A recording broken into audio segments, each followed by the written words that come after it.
Assalamualaikum warahmatullahi wabarakatuh. Di sini kami dari kelompok 4 akan memaparkan materi laboratorium 4 tentang sebaran binomial, Poisson, dan normal.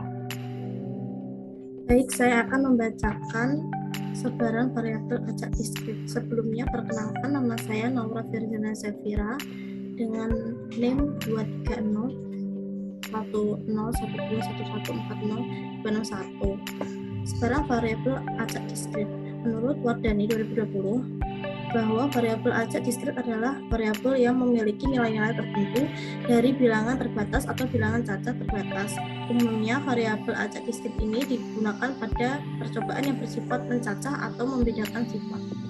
Akan membacakan tentang sebaran binomial. Sebelumnya perkenalkan, nama saya Rio Syamsura Hidayat dengan NIM 230101211402272. Sebaran peluang binomium. Menurut Manurung dan kawan-kawan tahun 2013 bahwa asumsi-asumsi yang digunakan dalam eksperimen binomial adalah yang pertama, setiap percobaan memiliki dua kemungkinan hasil atau outcomes, yakni sukses dan gagal yang saling bebas. Lalu yang kedua, kemungkinan sukses ditunjukkan dengan simbol P yang tetap atau konstan dari percobaan ke percobaan berikutnya, dan kemungkinan gagal ditunjukkan oleh simbol Q. Lalu yang ketiga, percobaan-percobaan sebanyak N kali adalah bersifat bebas atau independen, artinya hasil setiap eksperimen tidak mempengaruhi hasil dari eksperimen yang lainnya. Besaran nilai probabilitas setiap X peristiwa sukses dari N kali eksperimen ditunjukkan oleh probabilitas sukses P dan probabilitas kegagalan Q. Baik, kenalkan nama saya Irfan Muhammad.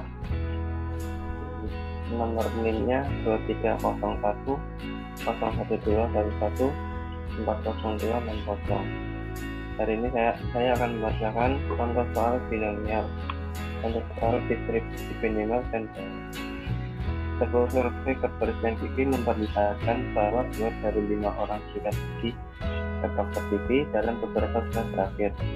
Apabila ada 12 orang terpilih secara acak, hitunglah probabilitas 4 diantaranya pergi ke dokter 2 bulan lalu. Penyelesaiannya N sama dengan 12, X sama dengan 4, P sama dengan 25, Y sama dengan 3/5. Maka P, X, N sama dengan N aksen per N min X aksen X aksen kali PX kali I N min X. P sama dengan 4,12 sama dengan 12 aksen per 8 aksen kali 4 aksen dikali 2/5 4 kuadrat dikali 3/5 8 sama dengan 0,213. Untuk soal yang kedua, berdasarkan contoh soal di atas, tentukanlah besar min dan variannya. Penyelesaiannya N sama dengan 12 kali sama dengan 4, P sama dengan 2/5, I 3/5. Maka besarannya min dan varian, min N kali P sama dengan 12 kali 2/5 sama dengan 4,8. Nah, sedangkan yang variannya N kali P kali V sama dengan 12 kali 2/5 dikali 3/5, dan hasilnya adalah 2,84. Perkenalkan, nama saya Faikuddin, NIM 2301121140234. Saya akan menjelaskan sebaran peluang Poisson. Distribusi Poisson adalah distribusi probabilitas diskrit yang menyatakan peluang jumlah peristiwa yang terjadi pada periode waktu tertentu. Apabila rata-rata kejadian tersebut diketahui dan dalam waktu yang saling bebas sejak kejadian terakhir, distribusi Poisson juga dapat digunakan untuk jumlah kejadian pada interval tertentu seperti jarak, luas, atau volume. Distribusi ini pertama kali dikenalkan oleh Simeon Denis Poisson pada tahun 1781 sampai tahun 1840 dan diterbitkan bersama teori probabilitasnya pada tahun 1838 dalam karyanya Penelitian Probabilitas Hukum Masalah Pidana dan Perdata. Karyanya memfokuskan peubah acak N yang menghitung antara lain jumlah kejadian distrik, kadang juga disebut kedatangan yang terjadi selama interval waktu tertentu. Contoh soalnya, sebuah toko alat listrik mencatat rata-rata penjualan lampu TL 40 Watt setiap hari 5 buah. Jika permintaan akan lampu tersebut mengikuti distribusi Poisson, berapa probabilitas untuk penjualan berikut? A. 0 lampu TL, B. 3 lampu TL. Penyelesaian lambda sama dengan 5, X kurang 5 sama dengan 2,71828 kurang 5 sama dengan 0,00674. Yang A, 0 lampu TL, X sama dengan 0. B dalam kurung X sama dengan 0 tutup kurung sama dengan lambda XE kurang lambda X sama dengan 50X buka kurung 0,00674 kurang 5 tutup kurung 0 sama dengan 1 buka kurung 0,00674 tutup kurung 1 sama dengan 0,00674. Yang B, 3 lampu TL buka kurung X sama dengan 3 tutup kurung P buka kurung X sama dengan 3 tutup kurung sama dengan lambda XE kurang lambda X sama dengan 53X buka kurung 0,00674 kurang 5 buka tutup kurung 3 sama dengan 125 buka kurung 0,00674 tutup kurung 6 sama dengan 0,14. Pertama, 1. Diketahui probabilitas untuk terjadi shock pada saat imunisasi dengan vaksinasi meningitis adalah 0,0005 kalau di sebuah kota jumlah orang yang dilakukan vaksinasi sebanyak 4.000, hitunglah peluang tepat 3 orang akan menjadi shock.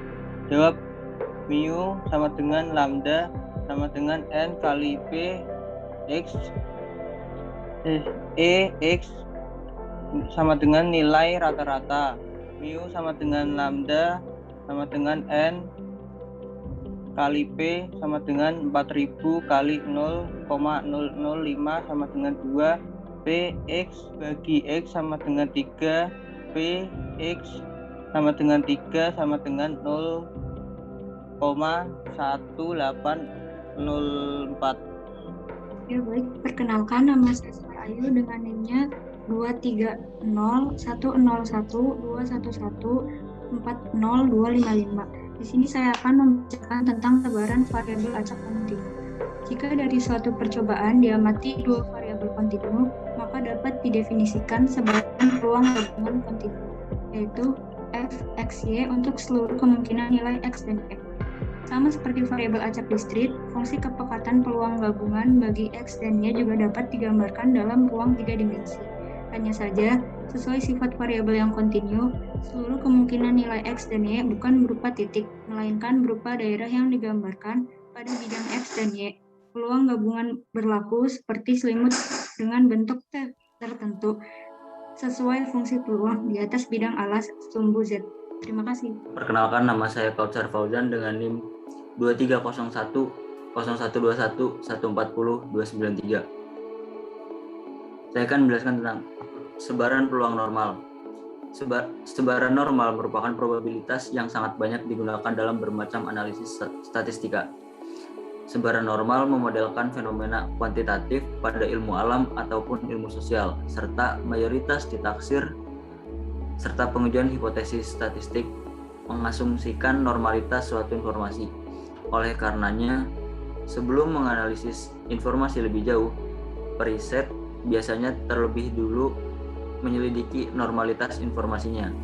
Bila setelah itu, informasi atau ilustrasi menampilkan distribusi tidak wajar, dicoba akumulasi, ilustrasi, ataupun transformasi. Informasi dengan transformasi matematik semacam logaritma, mengkuadratkan, mengakarkan, ataupun transformasi resiprok. Baik, untuk selanjutnya mengenai contoh soal sebaran normal. Perkenalkan, saya Naufal Adib Akbar dengan nomor NIM 230 101 211 40 274. Yang pertama, buah durian di kebun Montong, Sukabumi, Jawa Barat mempunyai rata-rata 5 kg dengan standar deviasi 1,5 kg.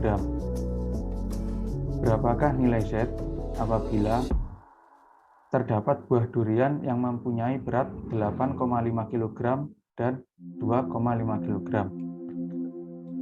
Dengan jawaban dapat menggunakan rumus pada yang di bawah ini, dengan Z untuk durian 8,5 kg sama dengan 8,5 kg dikurangi 5 per 1,5, yaitu sama dengan 2,33. Selanjutnya untuk yang Z 2,5 sama dengan 2,5 dikurangi 5 per 1,5, yaitu sama dengan min 1,67. Yang kesimpulan kamu juga nggak, Zed?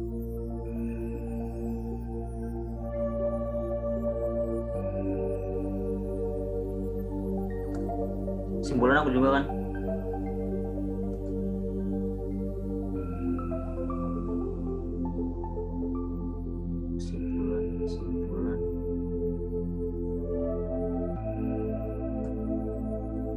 Ya, kesimpulan ya, Bar ya? Iya. Menurut Pratiko tahun 2020, bahwa sebaran peluang variabel acak diskrit yaitu suatu variabel acak diskrit tiap nilai yang mungkin mendapatkan nilai peluang tertentu. Menurut Manurung dan kawan-kawan pada tahun 2017, bahwa alam teori probabilitas dan statistika distribusi binominal adalah distribusi probabilitas diskrit yang jumlah keberhasilan dalam N percobaan berhasil atau gagalnya saling bebas, dengan setiap hasil percobaan memiliki probabilitas P. Variabel ini adalah variabel yang memiliki sembarangan nilai pada suatu selang yang kontinu. Sebaran peluang normal merupakan suatu sebaran dengan variabel acak kontinu, sehingga perhitungan probabilitasnya dilakukan dengan cara menentukan bagian luas daerah yang terdapat di bawah kurva. Dan dari pemaparan dari kelompok kami, kurang lebihnya mohon maaf. Wassalamualaikum warahmatullahi wabarakatuh.